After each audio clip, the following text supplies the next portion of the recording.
ঢাকার দোহার উপজেলার অফিস সহকারী নজরুল কবির রিপন প্রায় এক যুগ ধরে রয়েছেন দোহারে কর্মরত। সেই সুবাদে সখ্যতা গড়ে উঠেছে এই উপজেলার বিভিন্ন রাজনৈতিক ব্যক্তিসহ নানা শ্রেণী পেশার মানুষের সাথে।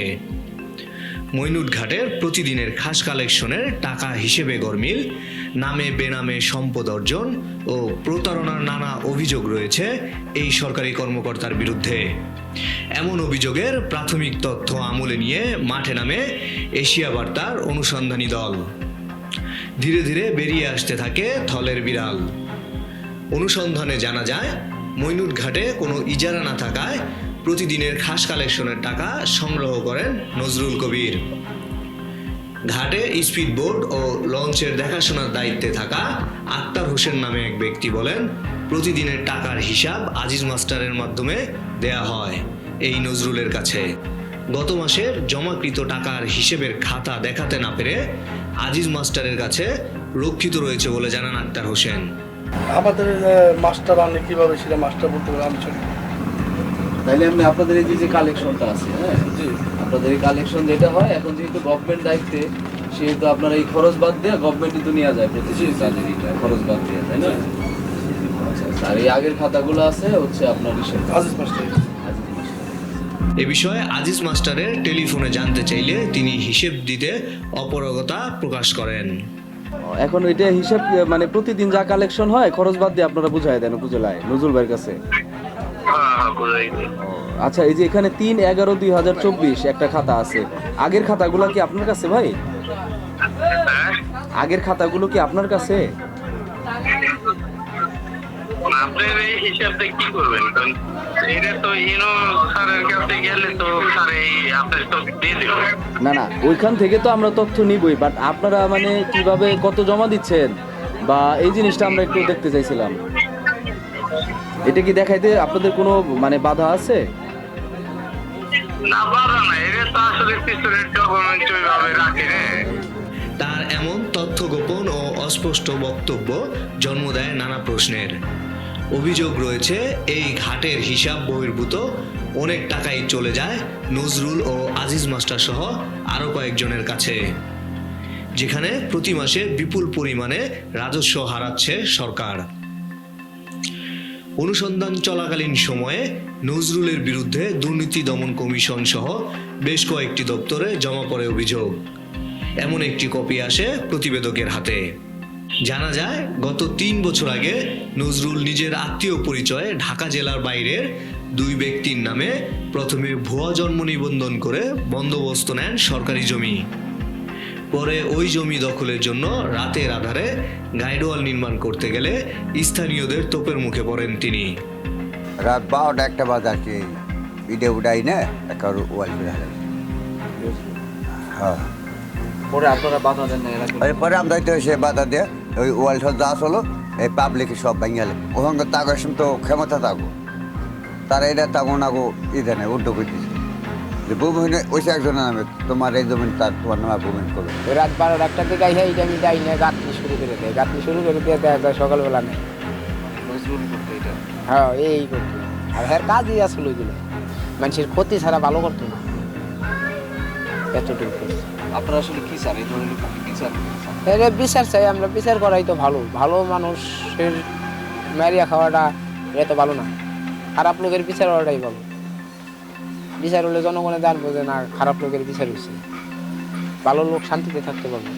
কিভাবে কৌশলে জমি দখল নিতে আসতেন এমন ঘটনার বর্ণনা দেন ওই এলাকার প্রত্যক্ষদর্শীরা। উপজেলায় চাকরি করে, ওই জায়গার পিএস নাকি ওডির প্রভাব খাটায় ভূমিহীন করছে। আমরা বেশ কয়েকবার গেছি ভূমিহীন করার জন্য, তো আমাদেরটা হয় নাই। এই ভূমিহীন করছে যখন আমরা হচ্ছে উপজেলা বা সাংবাদিকদের কাছে বলা হয়েছিল, পরে বেশ কয়েকবার ডাকাইছিল, বাই করছিল, মানে ওই জায়গায় উপস্থিত হয় নাই কোনো কারণে। পরবর্তীতে যখন বলছে যে অন্যজনের এলাকায় যেহেতু এর বাসা না, তাহলে তার নামে ভূমিহীন হয় কিভাবে। পরে আবার গোপনে কিভাবে জানি ওই তাদের ভোটার এই জায়গায় আর কি ট্রান্সফার করাইছিল। তার পরবর্তীতে তো মাঝে মাঝে আসছে মানে মন দখল করার জন্য। পরে হচ্ছে শুনলাম যে হ্যাঁ অনেক প্রভাব অন্য অন্য জায়গাও আশেপাশে আর কি অনেক জায়গা ভূমিহীন করছে এমন। হ্যাঁ, এই ভূমিহীন কিন্তু করাইতো, এই করাইতো। পরবর্তীতে আর কি কোনো চাপ বা কোনো সাংবাদিক প্রশ্ন করলে সেই দখলে আসতো, হের লোকজন নিয়ে আসতো। যদি কোনো ধরেন সাংবাদিক বা এমনিতে পুলিশ প্রশাসন বা এলাকার মানুষজনই করতো, তখন দেখাইতো যে হ্যার নামের না ভূমিহীনটা। ভূমিহীন হচ্ছে করাইছে ফাঁকের দিয়া, কোথায় বাড়ি কোথায় ঠিকানা এমনও যেত না, আসলে দখলে আসতো সে। মানে হে হচ্ছে অনেক চালাক লোক, তো এজন্য হন্যে ফাঁকের লোক দেয়া ভূমিহীনগুলা করাইতো। এখানে কিছুটা ব্যর্থ হয়ে এবার নজরুল আগান ভিন্ন কৌশলে। দোহারের ঠিকানায় ভোটার হলে পাবেন জমি বন্দোবস্ত, তাই নিজের নামে জমি লিজ নিতে ভোটার আইডি দোহারের ঠিকানায় নিয়ে আসতে সুকৌশলে লিখে নেন মোহাম্মদপুর ইউনিয়নের মোহাম্মদ জয়নাল নামের এক ব্যক্তির জমি। এদিকে দীর্ঘদিন পার হলেও সেই জমিটিও আর ফেরত না দিয়ে দখলে নেন নজরুল। এখন জয়নালের ফোনও আর রিসিভ করেন না তিনি।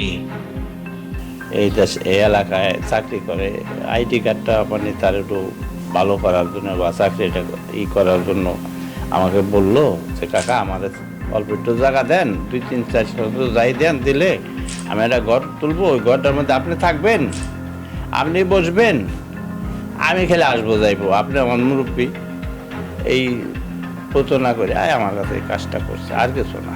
কিন্তু সে আমাকে জায়গাটা ফেরত দিতে চাইছে, এই পর্যন্ত আর দেয় নাই। হ্যাঁ বলছি, এখন আমার সে ফোনই ধরে না।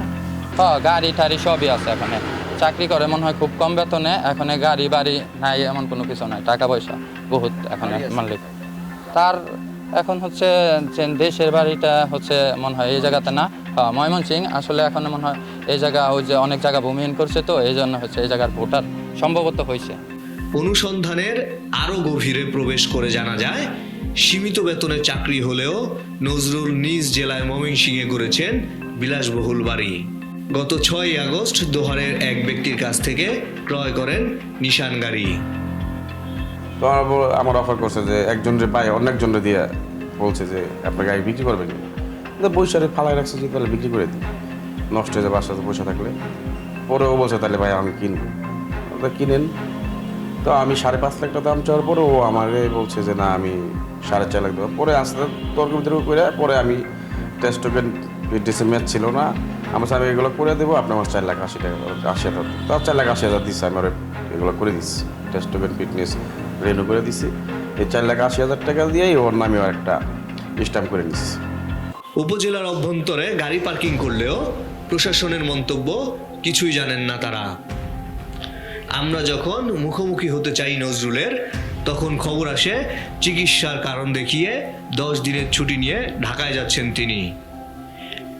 একের পর এক প্রশ্ন করলেও তিনি ক্যামেরায় কোনো কথাই বলতে রাজি হননি। আমি কিন্তু স্টেটমেন্ট দিতে পারি না অফিসিয়ালি। আমার ইউনো স্যারের কর্তৃপক্ষের কথা ছাড়া বা ইউনো স্যারের সব তথ্য আমারও কর্তৃপক্ষ না থাকতো একটা বিষয় ছিল, তাই না সাহুল ভাই? না ভাই, এগুলো করেন না, এগুলো আপনার কর্তৃপক্ষ আছে ইউনো স্যারের, তার না না না স্যারের কনসার্ন ছাড়া আমি তো আপনার নামে যে দুদক একটা অভিযোগ হয়েছে, এটা কি জানেন? না না জানেন। আচ্ছা, আপনি গাড়ি কিনছেন 6 তারিখ, গাড়ি কিনে নেই তো আমি।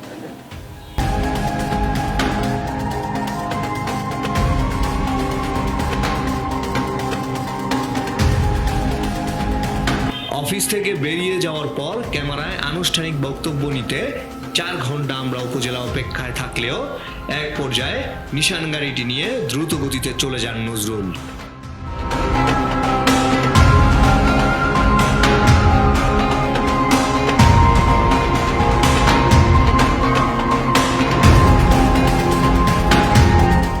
এদিকে মইনুটঘাট ও নজরুলের বিষয়ে কথা বলতে উপজেলা নির্বাহী কর্মকর্তার অফিসে গেলে ক্যামেরা বাইরে রেখে যাওয়ার শর্তে প্রবেশের অনুমতি পাই আমরা।